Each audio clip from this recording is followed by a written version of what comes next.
Ofane Jamestown TV na ta trouble ten. Ofane show me the play. Ofane gan we mo laje ye gan shipon no. Mini no oko ye. Yo, ano kwale sane wa no obi mi e. Shi gan we mo lele e laje. Ni ake gan yo form obi e ke gbomo ni yi shi e gan ojugba. Sanu wa ni gan machine.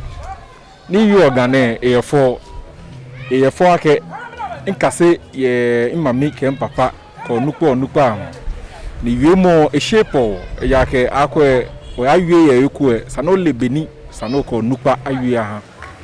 ni gan jiwo ni wo ji yemo e wo mi no ni iye ba agbo ake ma yue gan alo in school chumi ni sana ton mi gan iye ba agbo is a language to mo beni wonye wo kase blofu e na kan no ka wodumo ekwo smo no express no yue blofu shi ganyo form bi jibu mi no ke gan ba te gan woje ni I'm proud to be a gan ni gan e machine awo fen ni no fia no ta wo na ye gan ni ko ta no ko papa won ye gan e machine ye gan wo gan wi mo anokwale elaje sheshe be ni oblayin abi ko oblayin abi wo fen wo ko ba wo jinami ni wo ke gan amashi over na info wi mo no shima bia kan ni school se ni yo gan machine na me chon gan de gan machine person me ni yo gan ne schools ni yo gan na me chon gan ko minister na afa ya me yo no fia no mi e tumo beni machoma ye ismo no fia no ye mlad be fangbe ya ke moko small ni echonga more especially school bi ye allo school teachers allo headmistress din no ni mayueji fe ko okwanme Ghana Education Service here amena me fio wo curriculum fe na me like languages fe na fio amena ma approval e water flash mi no ba die language A no ba implement language B bio na kansani ni kemi ye gan asate na be sanima kase gan ojugba wo makpa Ghana ma mu fe fai makpa follow afai ni no ko ye ni sanu wo kase ni wo hani na keni na e shi wote ni modo monte school an lebeni awe oblofo shi be ko me wo ka shi wo fio ni bi ko ma ke oh ko bilete school sana ya kase blofo ni ke ba hia wo ewe blofo be gan laje e wo jemen me sumo ake government ke GIS ayu jugba because Ghana Education Service sana implement ake gan sana yu mbeni wo ya school wo ka ake even every Wednesday ke Thursday ko timetable no wo ga ni kase mo wo ya gan period ke no fia no wo makpa fai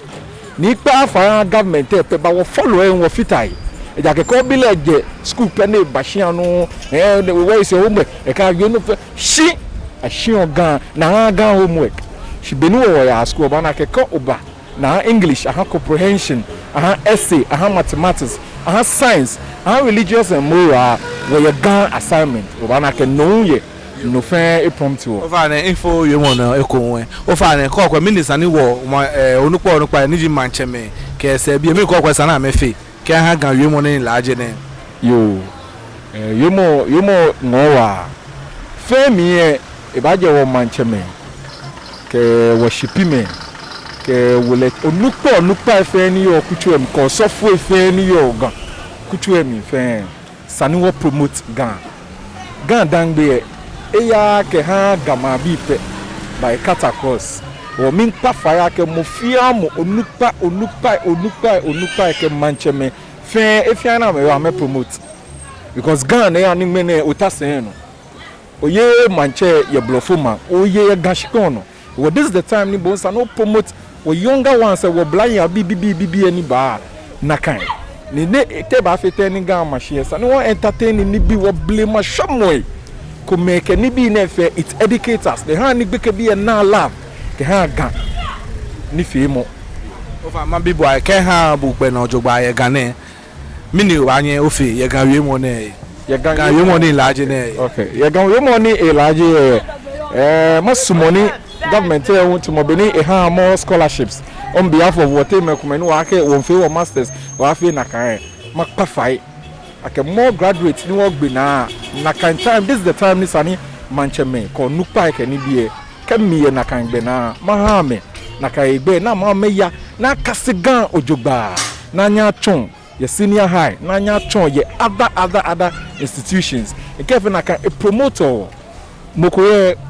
one way or the other, very good in presenting a bluff for me. She got ambition. She kept one more educated people, more professors, more big men there. But promote one. No, mean biake. I have scholarships, more scholarship. Now I have more education facility on behalf of Ghana. They are Ghana ambition.